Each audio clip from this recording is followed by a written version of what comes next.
Assalamualaikum warahmatullahi wabarakatuh. Alhamdulillahi rabbil alamin wassalatu wassalamu ala asyrafil anbiya'i wal mursalin habibina maulana Muhammadin wa ala alihi wa sahbihi ajmain. Man yahdillahu fala mudilla lahu wa man yudlil fala hadiyalah. Qala al-musannifu rahimallahu ta'ala wa nafa'ana bi'ulumihi fid dharain amin. Summa qal faslun, bermula ini satu pasal pada menyatakan mengingat-ingat akan mati senantiasa, dzikrul maut. Maka ingat akan mati itulah permulaan jalan daripada segala jalan ibadah. Karena seorang yang senantiasa ia menuntut dunia, mencari dunia, begitu sajalah hati dia. Ini jiwa dia, ya, bukan persoalan fisik nih. Kita udah berkali-kali sampaikan, ini bukan persoalan fisik, persoalan jiwa. Jiwa dia, hati dia, pikiran dia menuntut dunia. Apabila teringat akan mati dan teringat pula tiada padanya bekal akhirat, niscaya terbangkitkanlah hatinya kepada berbuat ibadat. Perhatikan, teringat akan mati, teringat pula padanya bekal akhirat. Teringat, ingat itu kan bukan badan, tapi pikiran. Terbangkitlah hatinya kepada berbuat ibadat. Jadi, ini melulu kerja jiwa, kerja hati, kerja rohani, kerja pikiran. Jadi, mengingat mati. Kemanapun badan kita bekerja, mendapatkan rezeki, meningkatkan prestasi, apapun itu, hatinya ingat akhirat, maka dia segera akan berbuat ibadat. Karena ibadat itulah jalan lepas seorang daripada azab akhirat. Hanya kita sudah ceritakan ada ibadat itu, ada ibadat mahdah, ada ghairu mahdah. Ini harap difahamkan. Dan apa itu ibadat kita sudah juga ceritakan. Dan bersegeralah hatinya kepadanya ibadah, bersegeralah ditinggalkan segala perbuatan dunia ini. Perhatikan, ditinggalkannya segala perbuatan dunia ini. Ini kadang menimbulkan salah paham. Jadi ini nggak mau, itu nggak mau, tinggalkan semua. Padahal kan tadi sudah dikunci di atas, bangkitlah hatinya. Jadi yang ditinggalkan segala perbuatan dunia itu maksudnya adalah hatinya meninggalkan segala perbuatan dunia itu. Sehingga seluruh perbuatan dia dari bangun tidur sampai tidur kembali, bahkan tidur itu pun nilainya akhirat. Jadi bukan pekerjaan dunia itu ditinggalkan secara fisikal. Secara fisik itu mustahil. Karena Rasulullah Muhammad SAW bekerja di dunia. Sahabat-sahabat bekerja di dunia. Ya, mereka orang-orang yang sibuk dalam beraktivitas di dunia ini. Perhatikan itu. Khalifah Abu Bakar itu kerjanya sebagai bazzaz, tukang pakaian. Sa'ad bin Abi Waqqas kerja dalam kaitannya dengan panah, alat panah. Ya, itu satu alat peperangan, panah. Zubair bin Awam, tukang kain. Perhatikan itu ya.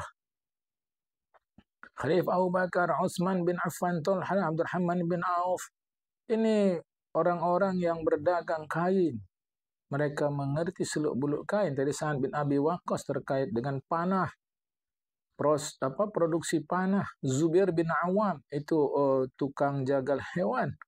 Ammar bin As pun begitu. As bin Hisham itu pandai besi. Jadi mereka bekerja. Utsman bin Talha khayyat, tukang jahit. Abu Sufyan bin Harb ini jual beli minyak untuk kita makan, minyak makan, ya, dan sayur mayur. Utsbah bin Abi Waqqas itu pedagang. Jadi kalau yang dimaksud meninggalkan segala perbuatan dunia, tidak mau terlibat sama sekali dalam kehidupan dunia, maka itu berlawanan dengan contoh para sahabat. Ya. Jadi Abu Sufyan bin Harb jual beli minyak. Tadi saya bilang sayur mayur, bukan, ya, keliru. Dia jual beli minyak untuk masak, minyak masak. Minyak masak. Kalau kita di Medan sini sebut minyak makan, dan minyak yang untuk dicampur dalam makanan. Ya. Jadi artinya mereka bekerja. Maka yang barusan saya sampaikan tadi bisa dibaca di dalam kitab Al-Ma'arif, tulisan Ibnu Qutaibah. Jadi kiranya dapat kita pahami, ditinggalkan segala perbuatan dunia ini maksudnya adalah selama ini perbuatan dunia itu memang semata-mata dunia oleh hati, fikiran, jiwa, raganya. Maka sekarang nilai perbuatan dunia itu jangan lagi dunia, tinggalkan itu. Perbuatan fisiknya tetap diteruskan, tapi nilainya yang dunia itu ditinggalkan menjadi nilainya akhirat. Sebab ini melulu kerja hati ya, nggak ada yang paling mengerti pelaksanaan ajaran agama ini kecuali sahabat Nabi Muhammad Sallallahu Alaihi Wasallam. Nyatanya mereka melakukan hal-hal yang menurut kita dunia, padahal itu masuk kategori ibadah ghairu mahdhah. Ya, nanti baca kita ma'rif tulisan Al-Imam Ibnu Qutaibah. Ya, di situ dijelaskan apa pekerjaan sahabat-sahabat itu diantaranya. Karena mati seorang itu tidak dapat dihinggakan akan dia. Maksudnya tidak dapat diperkirakan kapan dia. Bahkan malaikat Israel sendiri pun tidak tahu mati seseorang itu kapan. Kecuali kena diperintahkan Allah. Nah, datanglah Israel, cabutlah nyawa dia. Terkadang mati ya pada waktu bengah. Bengah ini bahasa Aceh, artinya pagi. Dan terkadang ada ya waktu petang. Tiada ajal yang demikian itu pada tangan manusia. Ya, ini 2 kali tertulis. Mudah-mudahan ini khata' fi ittiba'ah. Nah, ajal itu tidak ada pada tangan manusia. Ajal diartikan mati. Secara bahasa Arab, ajal itu artinya adalah limit, batas waktu. Dari jam sekian sampai jam sekian, itulah ajal kita, itulah limit batas waktu kita. Tapi selalu diartikan menjadi istilah urfiyah, istilah umum di masyarakat adalah mati. Tiadakah kau lihat seorang ia dengan sergap? Sergap tu sergap. Sergap tu gesit. Kau lihat ia gesit pada waktu yang tiada kau sangkakan akan matinya. Nampak kita gesit sehat tahu mati. Ya, tadi malam baru saya jumpa dengan dia habis maghrib. Tahu dengar jam 9 malam Allah Ta'ala jemput dia. Jadi ini enggak ada yang tahu. Sebab itulah, ini pun 2 kali ya, itulah 2 kali. Sebab itulah dijawab Nabi Muhammad SAW, akan orang yang bertanya, ya Rasulullah, adakah dihimpun serta orang yang syahid seorang yang tiada syahid? Orang yang mati syahid akankah dihimpun dengan orang yang bukan mati syahid? Maka katanya ya Rasulullah, bahkan dihimpunkan serta mereka itu seorang yang mengingat ia akan mati pada sehari semalam 20 kali. Mati syahid itu kematian yang luar biasa, mulia di dalam Islam. Kita yang tak mati syahid akankah dikumpulkan bersama mereka? Ya, kata Rasulullah, kalau dia ingat mati sehari semalam 20 kali. Kita tidak fokus pada 20 kalinya. Oh, saya sehari semalam 20 kali. Sehari semalam 24 jam. Maka setiap 1 jam sekali saya ingat mati. 20 kan cukup, itu masih sisa 4 jam. Bukan itu maknanya. Mengingat sebanyak-banyaknya akan mati. Mengingat saja tidak. Jadi bukan persoalan mengingatnya, efek dari mengingat itu. Efek dari mengingat mati adalah aksi perbaikan diri. Itu maksud Rasulullah Muhammad SAW. Jangan fokus pada angka 20, pada mengingat saja. Ini dia. Karena manakala kau ingat, hai murid, akan matimu sehari semalam 20 kali, saya mudahlah padamu meninggalkan lezat dunia ini. Jadi enggak terasa lezat lagi dunia ini. Yang terasa lezat akhirat. Sehingga ketika dia makan nasi, tidak dirasakannya lagi lezat nasi, tapi lebih lezat lagi dari lezat nasi itu. Berupa apa? Bahwa saya makan nasi ini anugerah Allah Subhanahu wa Ta'ala. Masih Allah izinkan saya mengangkat tangan ke mulut, masih Allah inginkan dagu saya bergoyang, masih Allah izinkan saya mengunyah, masuklah ke dalam. Jadi lezatnya bukan lezat benda nasi itu lagi, tapi sudah lebih tinggi lagi. Sehingga saya dengan ini bisalah beribadah, ibadah mahdhah. Ketika saya mengingat nas ini kebesaran Allah, maka makan menjadilah ibadah ghairu mahdah. Efek dari makan saya melakukan ibadah mahdah, maka hilang lezat dunia. Tapi kadang disalahpahami hilang lezat dunia, ditinggalkannya dunia keseluruhan. Baliklah kepada contoh sahabat. Dan jadi kuat hatimu kepada perbuatan ibadat kalau orang mengingat mati. Sebab itulah dikata Nabi Muhammad SAW, kafa bil mauti wa'idha.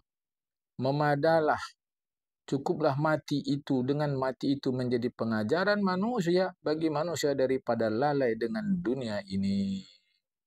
Hadis ini memanglah disebut sebagai hadis yang dhaif melalui Ammar bin Yasir, sahabat Rasulullah, disebutkan oleh seorang ahli hadis, Al-Ijluni, Imam Al-Ijluni, seorang muhaddis, dalam kitab Kashful Khafa.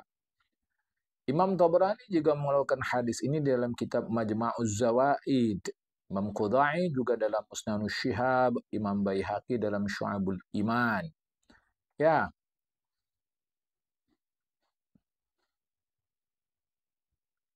Dan sabda Nabi Muhammad SAW, apabila petang-petang kau, maka jangan kau harap hidupmu hingga pagi-pagi. Dan apabila pagi-pagi kau, maka jangan kau harapkan akan petang-petang. Maknanya ini putus asa. Kan salah. Pagi awak udahlah putus asa awak. Bukan. Tapi maknanya ketika kau petang, jangan khayal hidupmu sampai besok pagi. Ketika kau pagi, jangan khayal kau hidupmu sampai petang. Efeknya apa? Ketika orang yakin bahwa di petang itulah berakhir hidupnya, maka dia akan memberdayakan seluruh potensinya untuk berbuat baik. Ketika di pagi hari dia yakin akan berakhir hidupnya, dia akan mengeksplorasi dan memanfaatkan seluruh apapun yang ada pada dirinya untuk berbuat baik. Itu maksud Rasulullah. Jadi bukan putus asa, dah mati awak, dah. Apalagi pagi ini mati awak, dah sore ini mati. Bukan. Itu. Optimalkan seluruh dayamu, seluruh upayamu untuk berbuat baik. Itu maksud Rasulullah Muhammad SAW. Dan ambil olehmu akan sakitmu pada ketika sehatmu. Maksudnya, sedang sehat, manfaatkan semanfaat-manfaatnya. Ambil iktibar kalau sakit tak akan bisa berbuat baik sebaik ketika kita sehat. Itu. Ambil olehmu matimu pada ketika hidupmu. Manfaatkan hidup. Ambil pelajaran. Orang kalau sudah mati mau apa? Nggak bisa apa-apa lagi. Maka itu manfaatkan. Supaya terpelihara engkau daripada panjang akan nikmat dunia ini. Maksudnya supaya jangan lalai. Jadi karena cakap Rasulullah itu kalam jami. Cakap Rasulullah kalam jami. Apa jami? Kalau diartikan secara kamus, jami itu artinya yang mengumpulkan. Maksudnya kalam yang penuh padat dengan makna, syarat dengan isi, bernas kalau kata orang sekarang. Jadi itu. Jadi bukan mati aku. Diingat-ingat dalam fikir. Bukan itu. Bukan itu. Sasaran Rasulullah bukan itu. Sasaran Rasulullah, kalau kau ingat mati, pasti kau buat baik. Buat baiknya itu yang disasar oleh Rasulullah Muhammad SAW. Jadi mengingat mati bukan putus asa. Justru itu satu hal yang positif. Kali ini sampai sini dulu. Akan kita sambung nanti bagian penutup kitab ini. Ini panjang, walaupun disebut penutup ini panjang ya. Lebih kurang nanti dia ya ada jugalah bangsa 7-8 halaman. Ada 8 halaman lebih kurang ya, lebih kurang 8 halaman. Karena ini kan sudah diambil sedikit, ada sepertiga atau nanti yang bagian terakhir setengah daripada halaman 125 apa 26 nanti itu ya. Ya sampai halaman 125 nanti ya. Ini kali ini sampai sini dulu. Mudah-mudahan kesempatan lain bisa kita mengaji lagi. Wallahul muwaffiq. Assalamualaikum warahmatullahi wabarakatuh.